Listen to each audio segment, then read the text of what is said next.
Picture this.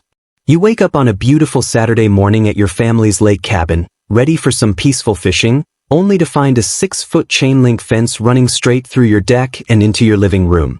That's exactly what happened to me last summer when Patricia Winters, the HOA president of Lakeside Estates, decided my property was actually community land. My name is Thomas Harper, and I'm a 45-year-old software engineer who inherited my grandfather's cabin on Crystal Lake. The cabin sits on 5 acres of pristine woodland, technically just outside the boundaries of Lakeside Estates, the neighboring HOA community. Or at least that's what the property line showed before Patricia got creative with a ruler and some whiteout. The trouble started 3 months earlier when Lakeside Estates decided to build a new private road for their residents. The construction crew showed up one morning while I was at work and paved a beautiful asphalt road right through my eastern property line, cutting through a 100-year-old oak grove my grandfather had planted. When I called to complain, Patricia assured me it was just a temporary construction easement and they'd restore everything when finished. That should have been my first red flag. Patricia Winters wasn't the type to restore anything unless it came with a plaque bearing her name. The passive-aggressive campaign began almost immediately. First came the friendly reminders slipped under my cabin door about proper mailbox heights and approved exterior paint colors. Never mind that I wasn't part of their HOA.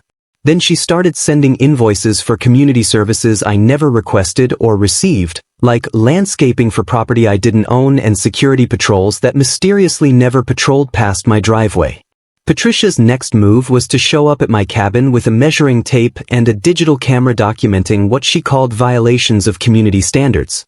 She photographed my grandfather's hand-carved wooden mailbox and declared it 3 tall.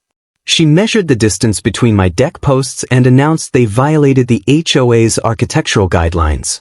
She even took issue with my kayak rack, claiming it was an unapproved recreational structure that lowered neighboring property values.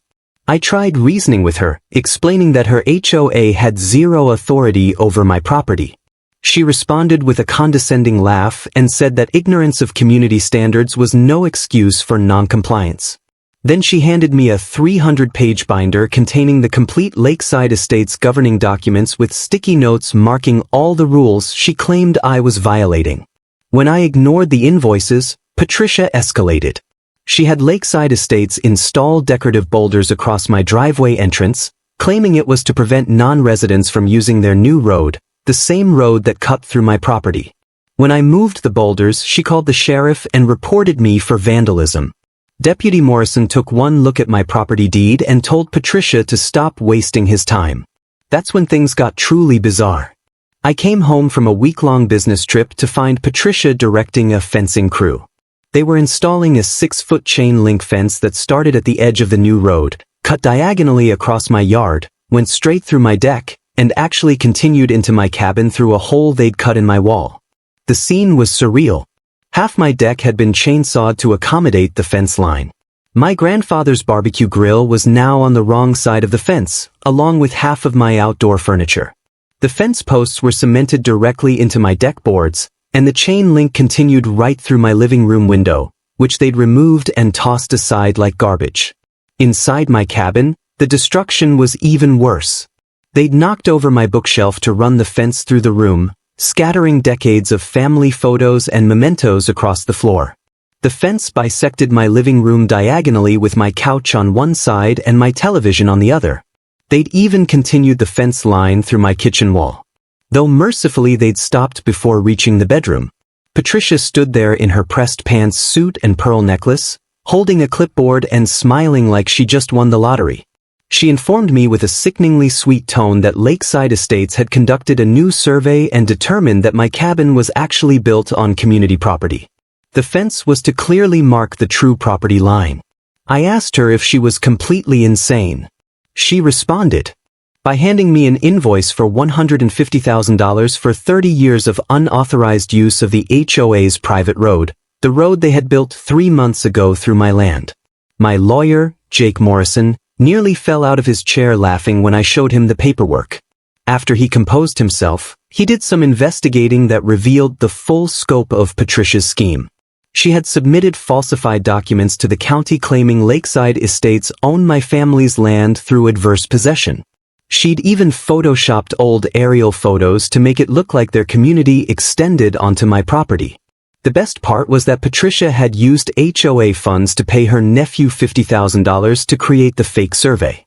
He was a second-year art student with no surveying license who thought AutoCAD was a type of fishing lure. She'd also taken out a construction loan against the HOA's assets to build the road, telling the bank it was for community improvements on HOA property. But the financial crimes went much deeper. Jake discovered that Patricia had been running multiple schemes for years. She'd created fake vendor accounts and paid herself for services never performed. She'd charged residents special assessments for emergency repairs that never happened. She'd even sold access passes to the HOA's private beach to tourists, pocketing the cash while telling residents the beach was closed for maintenance. Her boldest move was establishing the Lakeside Estates Property Acquisition Fund, which he pitched to residents as a way to purchase problem properties and maintain community standards. In reality, she was using the fund to try to force out longtime property owners like me so she could expand her kingdom. She'd already driven out 2 elderly residents by making their lives miserable with constant fines and harassment. Jake contacted the state attorney's office, who were very interested in Patricia's creative approach to property management. They were especially intrigued by the fact that she'd been billing the HOA for legal consultations with a law firm that turned out to be her brother-in-law's tax preparation business. The investigation moved quickly. Within 2 weeks, Patricia received a visit from Detective Sarah Chan and Special Agent Robert Banks from the state's Financial Crimes Unit. They arrived during the monthly HOA meeting, which Patricia was conducting from my deck because she insisted it was the community's new outdoor meeting space. The look on Patricia's face when they presented the warrant was priceless. Her perfectly composed expression crumbled as Agent Banks read the charges, including fraud, embezzlement, filing false documents, destruction of property, and criminal trespass. The HOA board members who had blindly supported her slowly backed away like she had contracted the plague. The evidence was overwhelming.